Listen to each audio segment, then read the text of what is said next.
Welcome back to The Power of Choice. I'm your host, Brice Woodard, and I'm here with the one and only Jeff Yard. Jeff, how's it going, man? It's going great, Brice. Always good to be here and ready to dive into another big topic. Yeah, and today we're tackling something that, well, it's a phrase we hear all the time, but I don't know if we always get what it really means. We're talking about having a growth mindset. Mm-hmm. Right. It's one of those buzzwords, but when you get down to it, it's a game changer. It's not just a belief, it's like a fundamental shift in how you see everything. Hmm. Okay, so let's start there. Break it down for us. What is a growth mindset versus, I guess, what's the opposite? A fixed mindset. Exactly.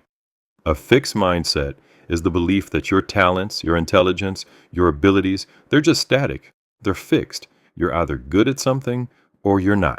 End of story. Right, like I'm just not a math person. Or I could never learn to play the guitar. Totally. That's the fixed mindset talking. But a growth mindset, that's the belief that your abilities can be developed through hard work, through learning, through persistence. It's not about proving how smart you are. It's about it's about improving, getting better. So every challenge isn't a test you pass or fail, it's an opportunity. An opportunity to grow. That's it exactly. And failure isn't a verdict on your abilities. It's feedback. It's a stepping stone. This whole concept was popularized by a psychologist, Carol Dweck, and her work it's profound. And I know this is super personal for you. The book mentions that this mindset was a cornerstone for you, especially early in your career. Oh, absolutely. I mean, looking back, I never saw myself as like naturally talented at any one thing. I really didn't. But I always believed that I could learn, that I could figure things out. So what did that look like in practice when things, went wrong? Well, I remember, I remember a time when several of my early projects, they fell apart completely. And at first it was crushing. I was so frustrated, felt like I wasted all this time and energy. I can imagine. That's the point where a lot of people would just say, well, I guess I'm not cut out for this. Right. And that's the fixed mindset creeping in. But after I kind of, you know, licked my wounds for a bit, I started to reflect and I realized that each one of those failures, it was teaching me something invaluable. It wasn't about how many times I stumbled. It was about what I learned each time I got back up. So you started to see the failures not as like a final grade, but as homework. That's a great way to put it. Yeah, it was just part of the curriculum. And that mindset, that belief that I could learn from it, that's what let me jump into fields I knew nothing about, like AI and robotics. I wasn't afraid to fail because honestly, I was more afraid of not learning. That flips the whole script on what fear is, right? It's not fear of failure, it's fear of stagnation. Exactly. And that leads to this idea of embracing challenges as opportunities. You stop seeing them as obstacles to avoid, and you start seeing them as invitations to grow. Okay, but let's be real. Challenges are, they're uncomfortable. Discomfort is not something we naturally run toward. No, they're not. But with this mindset, you start to reframe that discomfort. You see it as the feeling of your comfort zone stretching. You know that's where the real growth happens. It's like going to the gym. The discomfort you feel lifting weights, that's the muscle getting stronger. It's the same principle. That makes so much sense. So it's not about being fearless, it's about understanding what that feeling of difficulty actually means. It means you're on the right track. Yes, that's the shift. You lean into the challenge because you know every problem holds a lesson. Those early project failures I mentioned, it wasn't just a financial blow, man. It was a huge blow to my confidence. But I saw I had two options: let the challenges define me or learn from them.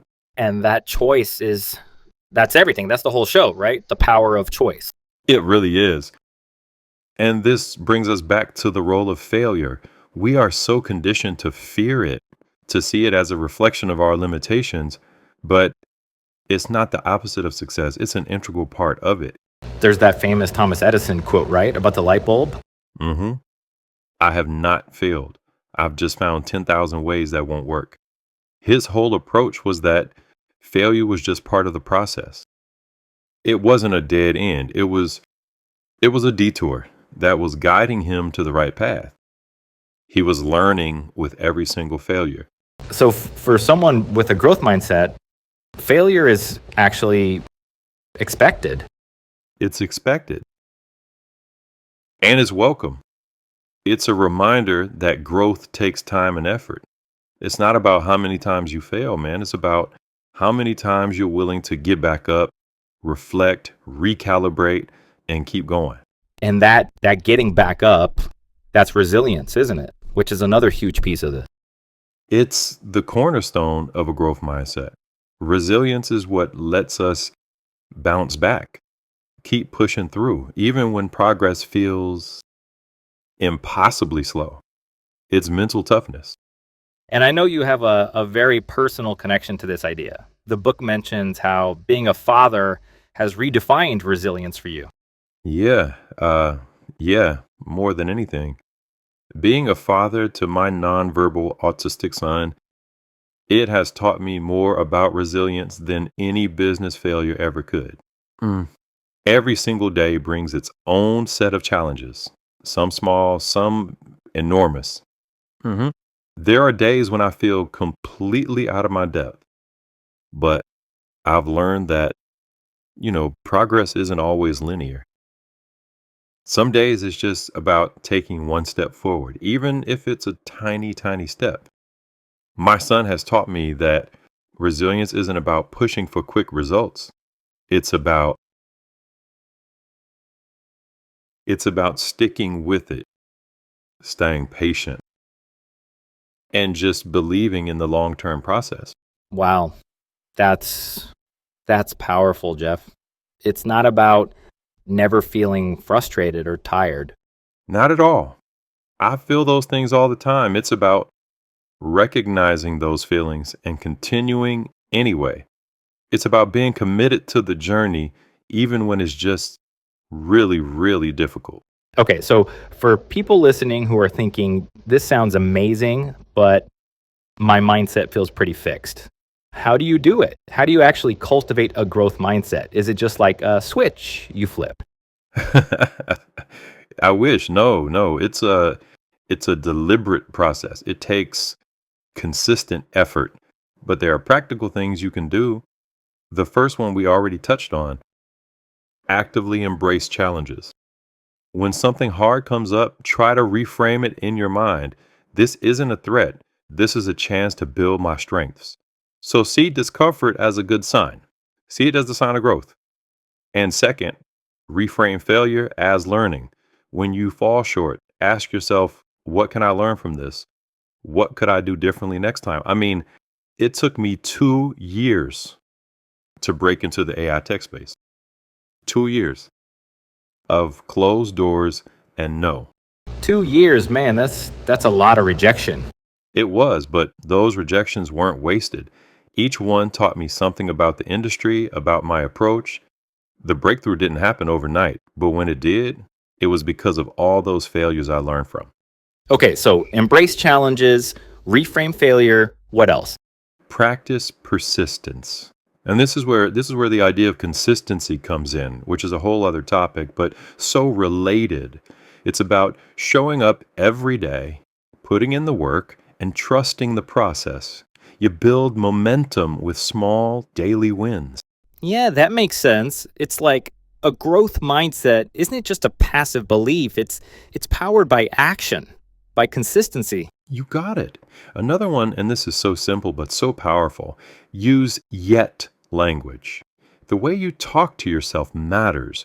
So instead of saying, I can't do this, or I'm not good at this, you just add one word. I can't do this yet. Oh, I love that. I don't understand this yet. It completely changes the feeling of the sentence from a dead end To a path forward. Exactly. It shifts your thinking from defeat to possibility. It was a game changer for me. Instead of seeing challenges as barriers, I started seeing them as temporary obstacles I could overcome with time and effort. Okay. I'm going to start using that one today. What else you got?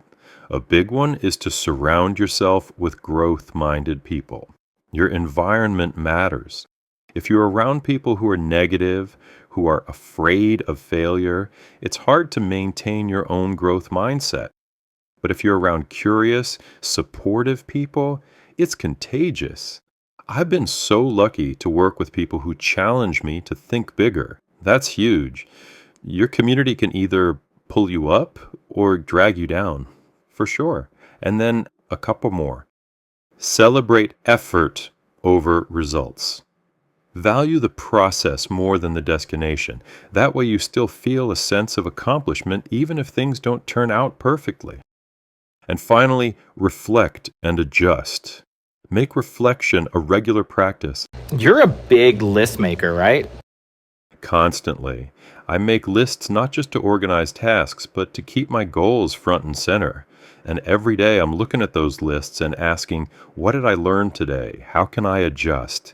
It just keeps me connected to the process. It sounds It's like consistency and curiosity are the two engines that really power this whole mindset.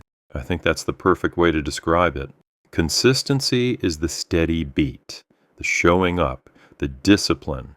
It's what compounds over time. But curiosity, that's the spark. It's what keeps the journey interesting. It's the what if and why not. Because you could be consistent in doing the wrong thing or just doing the same old thing and never grow. You need curiosity to explore new paths. Right.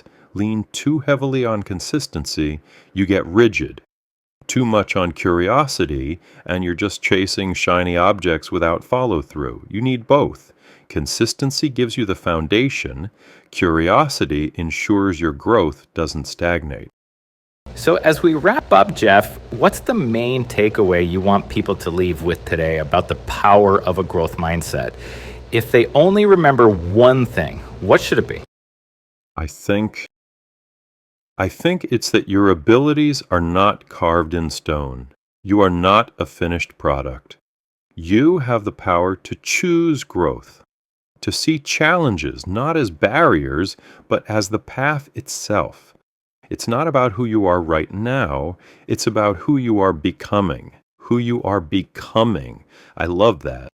It all comes back to that power of choice. You can choose to believe you're stuck, or you can choose to believe you can grow. Jeff, this has been an incredible conversation. Thank you so much for breaking this all down. My pleasure, Brice. It's a topic I'm obviously very passionate about. You know, Jeff, we've talked a lot about the personal application of a growth mindset, but I'm curious how you see this playing out on a larger scale. How does this apply to, say, a company's culture? Can a whole organization have a growth mindset? That's a fantastic question, Brice, because the principles are exactly the same. They just scale.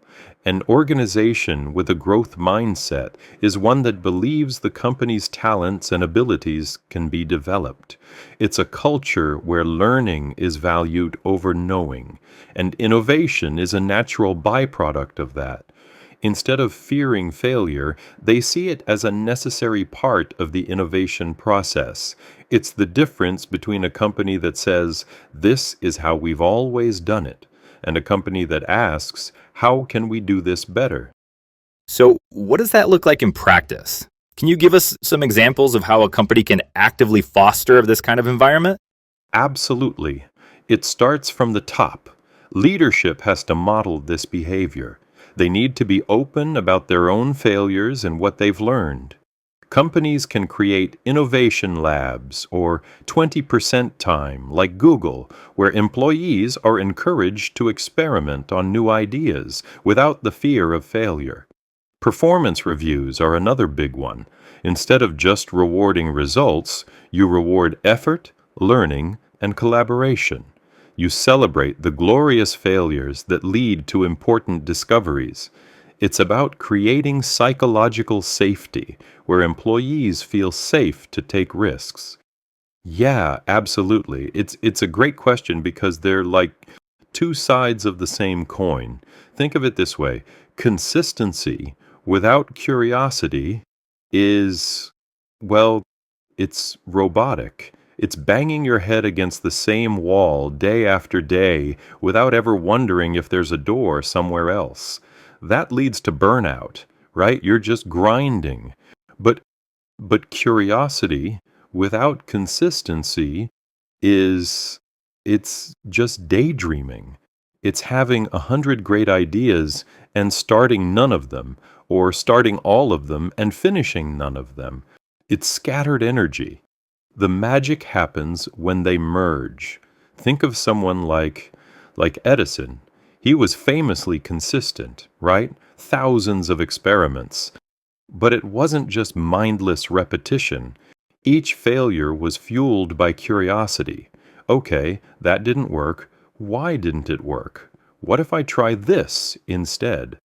The consistency provided the structure for the curiosity to thrive.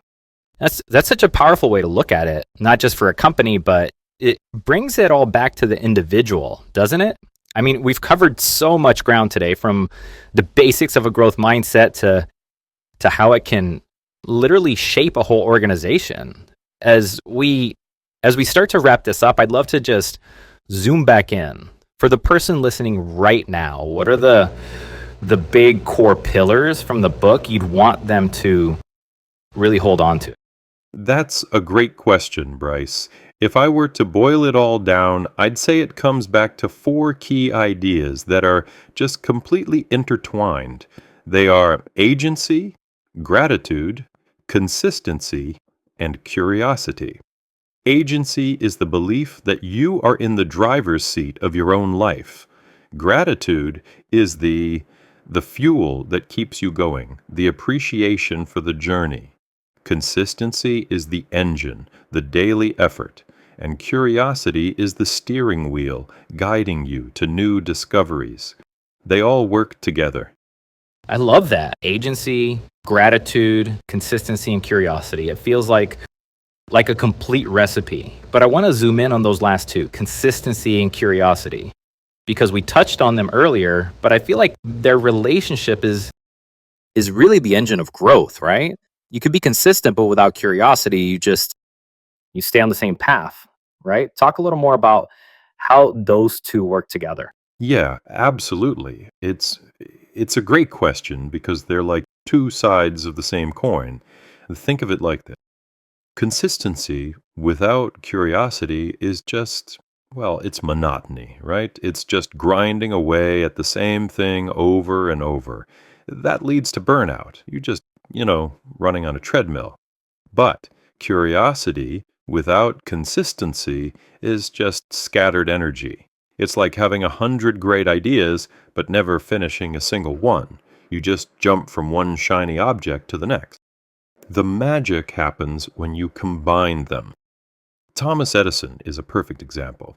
He was incredibly consistent in his experimentation, thousands of attempts for the light bulb, right?